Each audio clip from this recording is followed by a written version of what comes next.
ওং জননীং শারদাং দেবীং রামকৃষ্ণং জগদ্গুরুং পাদপদ্মে তয়সিত্বা প্রণমামি মুহুর্মুহুর। নমস্কার। আজ নিবেদিতার ভারত দর্শনের ৭৯তম পর্ব। যারা এই ইউটিউবের মাধ্যমে নিবেদিতার ভারত দর্শনটি নিজেদের ভারত দর্শনের যোগ্য করে তুলছেন, নিজেরাও গর্ব অনুভব করছেন, যারা বারবার শুভেচ্ছা পাঠাচ্ছেন, সেই সমস্ত শত্রুমণ্ডলীকে আমার হৃদয়ের গভীরতম অংশ থেকে শ্রদ্ধাপূর্ণ নমস্কার জানাই। নিবেদিতা নিয়ে অনেকেই আলোচনা করেন। আমার মতো একজন অতি নিবেদিতা প্রেমী ঠাকুরমা স্বামীজির আদর্শকে সামনে রেখে এই ভাবটি আপনাদের সামনে পৌঁছে দেওয়ার যে ব্রত আমি এগিয়ে নিয়ে চলেছি, তাতে আপনাদের সহযোগিতা মূল্যবান। আপনাদের মতামত আমাকে শুধু সমৃদ্ধ করেনি, ভারতবর্ষের ঐতিহ্যকেই সমৃদ্ধ করছে। নিবেদিতার প্রতি শ্রদ্ধা এতেই বোধহয় ব্যক্ত হয়ে চলেছে। আর একজনকে শ্রদ্ধা না জানালে বোধহয় আমার আলোচনাটি পরিপূর্ণতা লাভ করবে না। সেটি পবিত্র সুর মহাশয়। তিনি অক্লান্ত পরিশ্রম করে প্রতি সপ্তাহে আপনাদের দুয়ারে পৌঁছে দেন আমার নিবেদিতার ভারত দর্শন ছাড়াও ভারতবর্ষের সংস্কৃতি, সভ্যতা, রামকৃষ্ণ বিবেকানন্দ ভাব সহ সমস্ত পজিটিভ দিকগুলি আপনাদের কাছে পৌঁছে যাচ্ছে তারই মারফত। তিনি এই ২ বছরব্যাপী পৃথিবীব্যাপী যে প্যান্ডেমিক সিচুয়েশন তথা করোনা পরিবেশে মানুষের নিঃসঙ্গতার সঙ্গী হয়ে আনন্দে জীবনযাপন, ভীতি থেকে নিজেদেরকে একটু সাহসময় করে তোলার অঙ্গীকার গ্রহণ করেছিলেন পবিত্রবাবু। তাকে আমি শ্রদ্ধাপূর্ণ নমস্কার জানাই। আজকে তিল তিল করে ৭৯টি পর্ব নিবেদিতার ভারত দর্শনের বিভিন্ন দিককে আপনাদের সামনে পৌঁছে দিয়েছেন আমারই মুখ নিঃসৃত কথাগুলিকে। কিছু ভালো, কিছু খারাপ, কিছু পছন্দ, কিছু অপছন্দের আঙ্গিকে সেই আলোচনাগুলি আপনাদের সামনে পৌঁছে যাচ্ছে। আমি আগের দিনে বলেছিলাম নিবেদিতার ভারত দর্শনের এমন কিছু আলোচনা বাকি রয়েছে, সেগুলি নিয়ে এগোবো। এক একজন মহাপুরুষ, ভারতবর্ষের এমন কোনো দিক নেই নিবেদিতার দ্বারা আলোকিত হয়নি। বিজ্ঞান প্রথমেই বলি, জগদীশচন্দ্র বসু ও নিবেদিতা একটি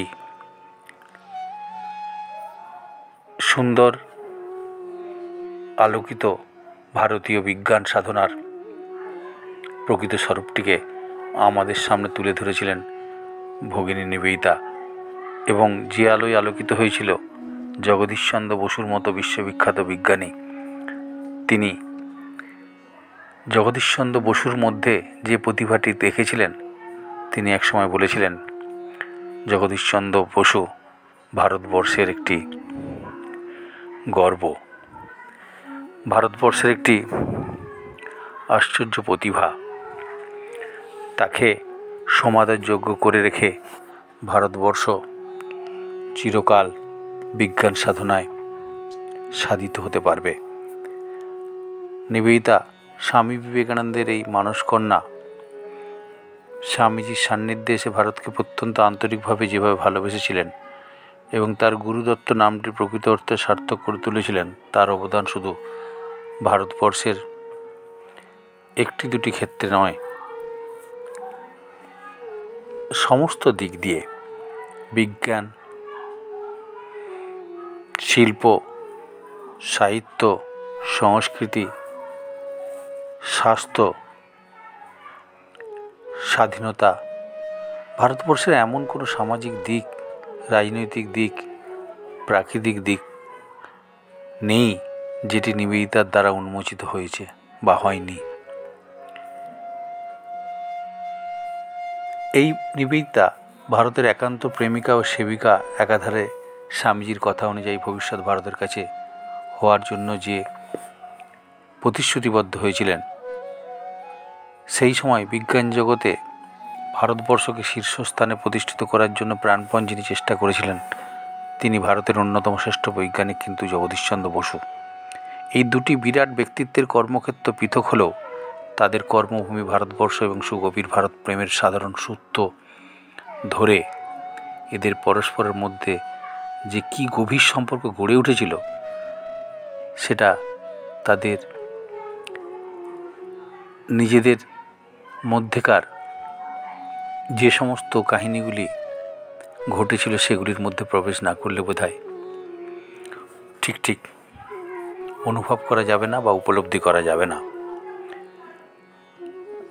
শুরু করা যাক জগদীশচন্দ্র বসুর জীবনীটিকে একটু নিয়ে। জগদীশচন্দ্রের জন্ম হয়েছিল তখনকার দিনের অবিভক্ত বাংলার ময়নমোহন সিংয়ে। তার পিতা ভগবান বসু ছিলেন সেখানকার ডেপুটি ম্যাজিস্ট্রেট, মায়ের নাম বামা সুন্দরী দেবী। তার জন্ম হয়েছিল 30শে নভেম্বর 1858 খ্রিস্টাব্দে, আর নিবেদিতার জন্ম হয়েছিল 1867 সালের 28শে অক্টোবর। প্রায় 10 বছরের ছোট, 9 থেকে 10 বছরের ছোট নিবেদিতা। কিন্তু নিবেদিতার সাথে তার যে ইন্টারাকশন, নিবেদিতার সাথে তার যে সম্পর্ক, সেখানে দেখব যেন মা আর ছেলের সম্পর্ক। 10 বছরের ছোট হয়েও নিবেদিতা জগদীশচন্দ্রকে খোকা বলে ডাকতেন এবং তার সমস্ত বিজ্ঞান সাধনার পেছনে নিবেদিতার যে অবদান, সেটি যদি জগদীশচন্দ্র বসুর মুখ থেকেই শুনি, তাতে বোধহয় অনেকটা আমাদের ভরসা আসবে। 1917 খ্রিস্টাব্দে 10ই নভেম্বর বসু বিজ্ঞান মন্দির প্রতিষ্ঠা উপলক্ষে বিজ্ঞানাচার্য জগদীশচন্দ্র বসু নিবেদিতার প্রতি তার হৃদয়ের কৃতজ্ঞতা প্রকাশ করে তার উদ্বোধনী বক্তৃতায় যেটি বলেছিলেন, সেটি ভীষণ প্রাসঙ্গিক আমার মনে হয়। একদিনে নিবেদিতা আর জগদীশচন্দ্র বসুর আলোচনাগুলিকে শেষ করা যাবে না। আমি চেষ্টা করব যতখানি সম্ভব আপনাদের সামনে তুলে ধরা। এই বসু বিজ্ঞান মন্দিরের 10ই নভেম্বর প্রতিষ্ঠার দিনে তিনি উদ্বোধনী ভাষণের মধ্যে যেটি বলেছিলেন, আমার বৈজ্ঞানিক গবেষণার পেছনে এই মহিষী নারীর প্রেরণা ও আন্তরিক সহযোগিতা আমি কৃতজ্ঞ অন্তরে স্মরণ করছি। রবীন্দ্রনাথকেও জগদীশচন্দ্র এক পত্রে লিখেছিলেন, শান্ত ও অবসন্ন হয়ে আমি নিবেদিতারই আশ্রয় নিতাম। বিশ্ববিশ্রুত বিজ্ঞানবিদের এই অবদান স্বীকৃতি নিবেদিতার প্রতি তার অকৃত্রিম শ্রদ্ধারই দীপ্তিময়ী ব্যঞ্জনা ছাড়া আর কিছু নয়। নিবেদিতা সত্যিই তার পাশে যে কীভাবে থেকেছেন, সেটা বিশ্বাস করা যায় না। জগদীশচন্দ্র বসুর জীবনটাতে যদি একটু পেছন ফিরে তাকাবার চেষ্টা করি, আদর্শবাদী দেশপ্রেমিক তার পিতা সন্তানকে ইংরেজি স্কুলে পড়তে না দিয়ে তারই প্রতিষ্ঠিত বাংলা বিদ্যালয়ে পড়েছিলেন। এর ফলে জগদীশচন্দ্র লাভ করেছিলেন স্বদেশ ও স্বজাতির ঐতিহ্যকে। বহু পরে তিনি বলেছিলেন, আজ বুঝতে পারছি কী উদ্দেশ্যে বাংলা স্কুলে বাবা আমাকে ভর্তি করে দেন। সেখানে শুরুতে মাতৃভাষা শিক্ষা নিতে হয়েছে, সেই ভাষায় ভাবতে হয়েছে, জাতীয় ভাষার মধ্য দিয়ে জাতীয় সংস্কৃতির সঙ্গে পরিচিতি ঘটেছে। আমি নিজেকে জনগণের একজন বলে ভাবতে শিখেছি। উচ্চ মান্যতা আমাকে সরিয়ে রাখেনি। এই কথাগুলোর মধ্যে একটু যদি স্বামী বিবেকানন্দের নিবেদিতাকে ভারতবর্ষে আনার এবং ভারতবর্ষের সামাজিক জীবনে শিক্ষা, নারী শিক্ষা বিশেষ করে, যে ভাষায় তাকে এদেশের শিক্ষাতে যুক্ত করতে চেয়েছিলেন, সেখানে ঠিক এই জাতীয় শব্দগুলোই ছিল। জাতীয় ভাবনা, জাতীয় সংস্কৃতি, জাতীয় ভাষা, জাতীয় ভাবনায় উদ্বুদ্ধ হতে হবে এবং সমস্ত কিছু, বিজ্ঞান ভাবনাটাও জাতীয় ভাবনায়, সংস্কৃতি ভাবনাটাও জাতীয় ভাবনায়, রাজনৈতিক ভাবনা তো জাতীয় ভাবনা অবশ্যই। তাই সেখানে স্বদেশের ইতিহাস, সংস্কৃতি, প্রকৃতি ছেলেবেলা থেকেই জগদীশচন্দ্রের মনে গভীর রেখাপাত করেছিল। 11 বছর বয়সে কিন্তু জগদীশচন্দ্র মফস্বল থেকে কলকাতা শহরে এসে পৌঁছেছিল। প্রথম হেয়ার স্কুলে, পরে সেন্ট জেভিয়ার্স স্কুলে ভর্তি হন। তারপর বৃত্তি নিয়ে এন্ট্রান্স পরীক্ষা পাশ করে সেন্ট জেভিয়ার্স কলেজেই বিজ্ঞান নিয়ে পড়াশোনা আরম্ভ করেছিলেন। সেখান থেকেই বিজ্ঞান নিয়ে পরে বিএ পাশ করেন। এর সঙ্গে সংস্কৃত এবং ল্যাটিনও তিনি ভালোভাবে শিখেছিলেন। তারপর পিতার আর্থিক সংকট দূর করার জন্য বিদেশে গিয়ে আইসিএস পড়ার ইচ্ছা প্রকাশ করেন। তার পিতার মহত্ব এখানেই প্রকাশিত হয়েছে যে তিনি কিন্তু পুত্রকে প্রশাসক হতে না দিয়ে বিদ্বান হওয়ার অনুপ্রেরণাটুকু দিয়েছিলেন। তাই বিজ্ঞানে উচ্চশিক্ষার জন্য তিনি জগদীশচন্দ্রকে ইংল্যান্ডকে পাঠিয়েছিলেন। পারিবারিক অর্থ সংকট সত্ত্বেও পিতার এই চরম নির্দেশ পেয়ে তার মনে হয়েছিল, আমি জানলাম আমি অপরের শাসক হব না, আমি শাসন করব শুধু নিজেকে। বিদ্বান হতে হবে আমাকে, প্রশাসক নয়। তিনি ইংল্যান্ডের সম্মানের সঙ্গে শিক্ষা সমাপ্ত করে একসঙ্গে কেমব্রিজ বিশ্ববিদ্যালয় এবং লন্ডন বিশ্ববিদ্যালয় থেকে বিজ্ঞানে ডিগ্রি নিয়ে যখন দেশে ফিরলেন, তখন ভারতে ভাইসরয় ছিলেন লর্ড রিপন। জগদীশচন্দ্র লন্ডনের অর্থনীতির অধ্যাপক ফসেটের সুপারিশপত্র নিয়ে এসেছিলেন বলে সঙ্গে সঙ্গে লর্ড রিপন তাকে উপযুক্ত চাকরি দেওয়ার জন্য ডিপিআইকে লিখে পাঠালেন। কিন্তু ডিপিআইয়ের নেটিভ বলে তাকে ইম্পিরিয়াল সার্ভিসে চাকরি দিতে একেবারেই রাজি ছিল না। কিন্তু তার কথা মতো জগদীশচন্দ্র প্রভিন্সিয়াল এডুকেশন সার্ভিসে যোগদান করতে অস্বীকার করেন। এর ফলে তখন থেকে তাকে জীবনে প্রতি পদে পদে লড়াই করতে হয়েছে। তিনি প্রথম থেকেই দৃঢ় সংকল্প নিয়েছিলেন যে প্রথমত চাকরির ক্ষেত্রে ইংরেজ ও ভারতীয়দের মধ্যে বেতনের দিক দিয়ে যে বৈষম্য তা দূর করবেনই, এবং দ্বিতীয়ত তিনি দেখাবেন ভারতীয়রা বিজ্ঞান শিক্ষা দিতে পারে, শুধু তাই নয় বৈজ্ঞানিক হতে পারে। ব্রিটিশদের যেটা ধারণা ছিল যে এই নেটিভরা বিজ্ঞান নিয়ে পড়াশোনা করতে পারে, বিজ্ঞান নিয়ে চর্চা করতে পারে, কিন্তু বিজ্ঞানী হওয়া বা বিজ্ঞানীদের জন্য শিক্ষকতা করতে তারা কখনোই পারদর্শী হতে পারে না। তারা নেটিভ, তারা বিদেশিদের দ্বারাই শিক্ষিত হবে, বিদেশিদের অধ্যাপনার দ্বারাই তারা শিক্ষা গ্রহণ করবে, কিন্তু তারা অধ্যাপনার দায়িত্ব পেতে পারবে না। এই রকম একটা বৈষম্যতা তাদের মনের মধ্যে চিরকালই পোষণ করত। সেই সময় তার আর্থিক অবস্থা কিন্তু একদম শোচনীয় ছিল। 3 বছর চাকরির পর তিনি শেষ পর্যন্ত সংগ্রামী জয়ী হয়ে একসঙ্গে তার প্রাপ্য সবটুকু বেতনই পেয়েছিলেন এবং তার চাকরিও স্থায়ী হয়েছিল। সেটার কিন্তু পেছনে ওই নিবেদিতার অবদান। তার বন্ধু মহলে সুপারিশ খাটিয়ে সমবেতন এবং তার নিজস্ব ল্যাবরেটরি শুধু জগদীশচন্দ্র বসু নয়, তার সাথে প্রফুল্ল রায়কেও সমানভাবে সাহায্য করেছেন এই নিবেদিতা। আমরা দেখব প্রেসিডেন্সির যে নিজস্ব ল্যাবরেটরি এবং সমমর্যাদায় প্রতিষ্ঠিত করা, তার পেছনে নিবেদিতা তিল তিল করে নিজেকে নিঃশেষ করে দিয়েছেন এবং তার বন্ধু মহলে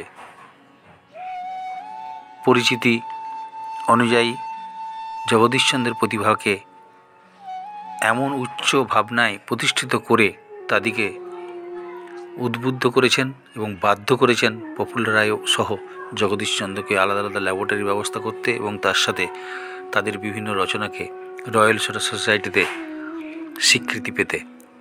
তার জন্যে শুধু সুপারিশ নয়, নিবেদিতার দ্বারা যে কাজগুলি ঘটেছিল সেগুলি শুনলে আজও শিহরণ জাগে আমাদের মধ্যে। নিবেদিতা শুধুমাত্র তার পরিচিতদের মধ্য থেকেই সুপারিশটিকে পৌঁছে দেননি। নিবেদিতা যেটি করেছিলেন, সমস্ত ব্যাপারগুলিকে কি প্রতিভার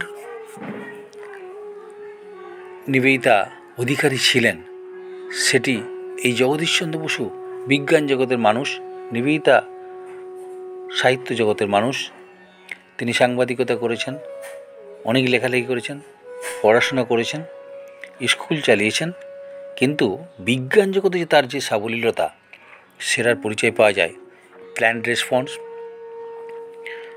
ইলেকট্রোফিজিওলজি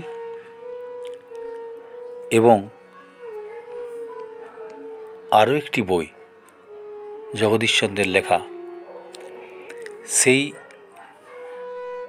3টি বইকে এত সুন্দরভাবে বিদেশি বিজ্ঞানীদের এবং রয়্যাল সোসাইটির গ্রহণযোগ্যতা এনে দেওয়ার জন্য সেগুলিকে সম্পূর্ণভাবে তিনি সংশোধন, পরিমার্জিত এবং সংযোজন করে সেগুলিকে স্বীকৃতি লাভের জন্য প্রেরণ করেছিলেন নিবেদিতা। এই যে তার খোকা তথা জগদীশচন্দ্র বসু তার সন্তান রূপে যেন তার সামনে সমস্ত চিন্তার নিজস্ব ধারায় তাকে প্রতিষ্ঠিত করার চিন্তাভাবনা করেছিলেন এবং এমন কিছু কিছু ভাবনা তাকে উদ্বুদ্ধ করেছিল। জগদীশচন্দ্র বসু ল্যাবরেটরির মধ্যে কোনো পরীক্ষা নিরীক্ষা করছেন, এই যে পার্টিকেল নিয়ে তিনি আলোচনা করেছেন, ঈশ্বর পার্টিকেল, যেটি আজকে আলোচিত হয়েছে বিভিন্ন সংবাদ মাধ্যমে ভারতবর্ষের, এই যে ঈশ্বর পার্টিকেল কথাটি শব্দটি এসেছে, প্রতিটি বস্তুর মধ্যে যে ঈশ্বরের কণা বা প্রাণ রয়েছে, শুধুমাত্র গাছের প্রাণ নয়, মানুষের প্রাণ নয়, প্রতিটি বস্তুর মধ্যে একদিন বসে বসে তার ল্যাবরেটরিতে বসে নিজে জগদীশচন্দ্র নিজে স্বগতোক্তি করছেন, একদিন সময় আসবে আমি প্রমাণ করে ছাড়ব এই টেবিল, চেয়ার, পেপারওয়েট সকলের মধ্যে একটা ঈশ্বরীয় সত্তা শুধু নয়, প্রাণ আছে। প্রতিটি কণার মধ্যেই যেন ইলেকট্রনিক্সের কণার মতো সেই কণার মধ্যে একটা জীবন্ত সত্তা রয়েছে, সেটা আমি আবিষ্কার করেই ছাড়ব। নিবেদিতা কথাগুলো দরজার বাইরে থেকে শুনতে শুনতে তিনি স্তব্ধ হয়ে গেছিলেন এবং সঙ্গে সঙ্গে ছুটে এসে কী বললেন, আর একবার বলুন এবং এগুলিকে লিপিবদ্ধ করে ফেলুন, নাহলে সব হারিয়ে যাবে। এই কথাগুলি জগদীশচন্দ্র বসু শুনে নিবেদিতার তার প্রতি যে বিশ্বাস, শ্রদ্ধা, বিজ্ঞানের বিশদ আকারে ভাবী ভারতীয় এক প্রতিভা, তার মধ্যে যেভাবে তিনি খুঁজে পাচ্ছিলেন সেটি কিন্তু আত্মপ্রকাশ করছিল যেন। জগদীশচন্দ্র বসুর জীবনে চাকরির ক্ষেত্রে, তার বিভিন্ন আবিষ্কারের ক্ষেত্রে একদম পাশে থেকে সময়ে অসময়ে, পারিবারিক ক্ষেত্রে, কর্মক্ষেত্রে, সমস্ত জায়গায় নিবেদিতার ছায়া তাকে মাতৃস্নেহেই যেন আগলে আগলে নিয়ে এগিয়ে গিয়েছিল। তখনকার দিনে যারা খুব উদার মনস্ক ছিলেন, যেমন প্রেসিডেন্সি কলেজের অধ্যক্ষ, তিনি যে টনি সাহেব শ্রীরামকৃষ্ণদেবের অনুরাগী ছিলেন আমরা জানি। আধ্যাত্মিক ক্ষেত্রে ভারতীয়দের সর্বাঙ্গীন উন্নতি স্বীকার করলেও বিজ্ঞানের ক্ষেত্রে ভারতীয়দের যোগ্যতা সম্পর্কে তিনি কিন্তু সন্দিহান ছিলেন। তার মতে বিলাতি ডিগ্রির সাহায্যে বিজ্ঞান পড়ানোর অধিকার পাওয়া যেতে পারে, কিংবা বৈজ্ঞানিক হওয়া যায় না। ভুল বললাম, বিলাতি ডিগ্রির সাহায্যে বিজ্ঞান পড়ানোর অধিকার, হয়তো বিজ্ঞান পড়ার সুযোগ বা অধিকার পাওয়া যেতে পারে, কিন্তু বৈজ্ঞানিক হওয়া যায় না। ভারতীয়রা বৈজ্ঞানিক হবে, যেটি কিছুক্ষণ আগে বলছিলাম, কিন্তু জগদীশচন্দ্র দৃঢ় সংকল্প ছিলেন বলেই তিনি শুধু বিজ্ঞানের শিক্ষক নয়, তিনি বৈজ্ঞানিক হতে চান। এর জন্য তাকে অনেক যে প্রতিকূলতা সেগুলো ওভারকাম করতে করতে তার 35তম জন্মদিনে তিনি প্রতিজ্ঞা করেছিলেন নতুন জ্ঞানের সন্ধানে এবং প্রকৃতির রহস্য উন্মোচনে তার জীবন উৎসর্গীকৃত হবেই। তখন দেশের এমন অবস্থা ছিল যে কেউ বৈজ্ঞানিক হতে চাইলেও তার সুযোগ পাওয়া যেত না। কলেজ কর্তৃপক্ষ তাকে যে পড়ানোর সুযোগ দিয়েছিল, সেই কাজটা যাতে যথাসম্ভব করা হয় তার জন্য সপ্তাহে ২৬ ঘন্টা পড়ানোর জন্য তার উপর চাপ সৃষ্টি করা হতো। উদ্দেশ্য ছিল যাতে ছেড়ে দেন, যাতে তিনি তার এর মধ্যে মনোনিবেশ না করতে পারেন। ল্যাবরেটরির অবস্থা এত সঙ্গীন, সেই সঙ্গে যন্ত্র তৈরি করার জন্য কোনো যন্ত্র নির্মাতাও জুটত না। সরকারের পক্ষ থেকে গবেষণার জন্য তিনি কোনো অর্থ সাহায্যও পাননি, কারণ তাদের বিশ্বাস ছিল ভারতীয়দের দ্বারা বিজ্ঞানের কোনো মৌলিক গবেষণা সম্ভব নয়। কিন্তু জগদীশচন্দ্র ছাড়ার পাত্র নয়, দমে যাওয়ার পাত্র নয়। অসম্ভবকে সম্ভব করে দেখাতে তিনি বদ্ধপরিকর ছিলেন। সুতরাং নিজের সামান্য সঞ্চিত অর্থ ব্যয় করে তিনি মাত্র ২০ স্কোয়ার ফিটের একটা মাপের ল্যাবরেটরিতে ভারতের প্রথম মৌলিক বৈজ্ঞানিক গবেষণা শুরু করেছিলেন। জগদীশচন্দ্রের সর্বপ্রথম গবেষণা হল হার্টজিয়ান ওয়েভ, তার উপরে তড়িৎ চুম্বকীয় তরঙ্গের উপর। তার এই গবেষণা ভারতে পদার্থবিজ্ঞানের ক্ষেত্রে যেন এক নবযুগের সূচনা করেছিল। তখন ১৮৯৫ খ্রিস্টাব্দের মে মাসে এশিয়াটিক সোসাইটি অব বেঙ্গল এর বিজ্ঞানপত্রে তিনি তার গবেষণার প্রাপ্ত ফলাফলকে প্রকাশ করেছিলেন। তার দ্বিতীয় বিজ্ঞানপত্রটি তিনি পাঠিয়েছিলেন লর্ড র্যালের কাছে এবং সেটি ইলেকট্রিশিয়ান পত্রিকাতে প্রকাশিত পায়। তার তৃতীয় বিজ্ঞান পর্বটি লর্ড র্যালের সুপারিশে রয়্যাল সোসাইটি গ্রহণ করে প্রকাশ করে। এই সময় জগদীশচন্দ্র প্রেসিডেন্সি কলেজে এবং টাউন হলে সাফল্যের সঙ্গে বেতারে বার্তা প্রেরণের পরীক্ষা দেখালেন। টাউন হলের সেই সভায় লেফটেন্যান্ট গভর্নর উপস্থিত ছিলেন। ১৮৯৬ খ্রিস্টাব্দে তিনি লন্ডন থেকে ডিএসসি ডিগ্রি লাভ করেছিলেন, আমরা জানি। লর্ড কেলভিন প্রমুখ বিশিষ্ট বিজ্ঞানীগণ তার গবেষণা উচ্চ প্রশংসাও করেছিলেন। তখন সরকারের কিছুটা হুঁশ হলো। তারা ডক্টর বসুর গবেষণার জন্য বাৎসরিক একটা টাকা বরাদ্দ করলো, ২৫০০ টাকা অনুমোদন করে দিলেন।